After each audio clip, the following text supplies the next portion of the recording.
Well, hey, howdy, hi. Welcome back to my channel. Thank you so much for stopping by and joining me today. I really do appreciate it. My name is Ellie, and I'm a witch. This over here is my teaching assistant, Andy.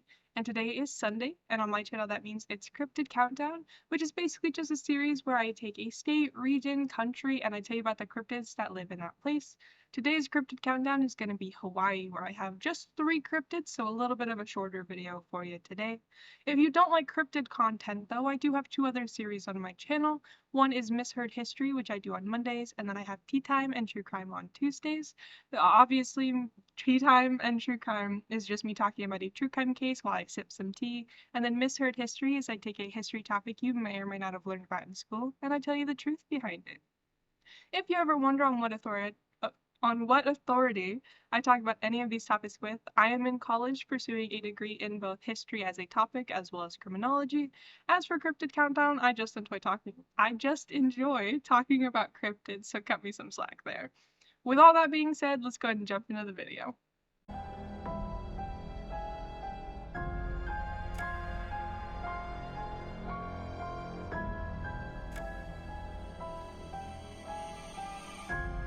As I said, I do only have 3 cryptids for you today, and that means that it is going to be a bit of a shorter video. Unfortunately, I couldn't find a lot of information on any of these 3, as it's hard to find information on any cryptid. If you know anything more about these 3 cryptids, I'd love to hear it in the comments down below, just for my own education, that'd be great. So the first one that we're going to start with is called the Ewa bird. Ewa birds are also known as frigate birds, and they are actually animals. However, this kind of mythologicalized version of the Ewa bird would liken them to pterodactyls in some sightings or thunderbirds, in that they're said to both create and calm storms. The birds themselves are said to be incredible, as they're described as having 7-foot wingspans, a forked tail, and then they fly for months on end. Unfortunately, even though they are seabirds, they are not waterproof. This means they can't land on top of the water like you would, say, a seagull does, as well as they can't dive into the water to catch fish themselves, otherwise they'd become waterlogged and very quickly drown. Because this is the case, they often target smaller birds, or they would even wait until a fish were to leap out of the sea and then swoop down and catch it that way. Unfortunately, I couldn't find much else information on these birds, and with urbanization, the sightings have become fewer and fewer. The next cryptid is going to be the Menehune, and this is a race of pygmy people from Hawaiian mythology. They're said to stand about 2 or 3 feet tall, and they live in the forest and hidden valleys of the Hawaiian Islands. Their favorite food is said to be bananas and fish, and then the legend says that they built temples, fish ponds, roads, canoes, and houses.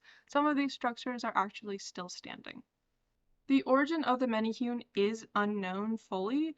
It's said that in Hawaiian mythology, the Menehune actually existed in Hawaii before Polynesian settlers ever came.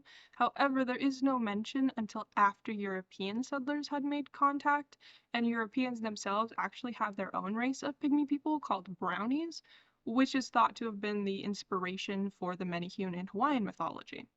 There are few, if any, sightings in modern day of the Menehune, so little else is known. However, we do know that the Menehune is likely the inspiration for the Tiki Demons from Aloha Scooby-Doo the movie.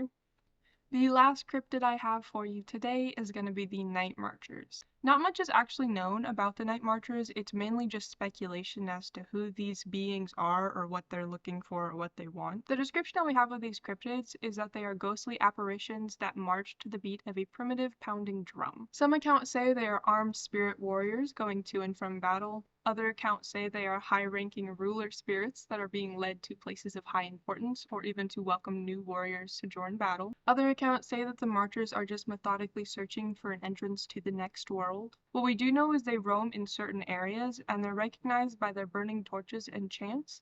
It's very rare to see them in the day, as they are most active at night as well as during certain moon phases. The legend surrounding the Nightmarchers says that you should never lay eyes upon them or interrupt them under any circumstances, or you can and will meet a grim fate. It's said that the best things you can do is, if you hear the Nightmarchers' drums or you see the torches, is get inside. If that's not possible, you're supposed to lay on the ground and play dead. Make sure you avert your eyes and just wait for them to pass. They don't want to hurt you. They don't hunt humans. They're on a mission. Just let them be on their way. That's all I have for you today. Thank you so much for listening. This was definitely a shorter one, but I thought it was pretty interesting. I don't know much about Hawaiian mythology, so I definitely want to take a deeper dive into it after learning about these cryptids. Thought it was super fascinating. If you enjoyed it, if you want to go ahead and hit that like button, I really would appreciate it. If you didn't like it, go ahead and hit the dislike button and let me know what you think I could improve in the future. I appreciate that as well. Make sure you say hi to Andy in the comments. I'm sorry if you see a tail or a shadow. It's just my cat who decided to jump on my computer, so I'm sorry if that spooked anybody.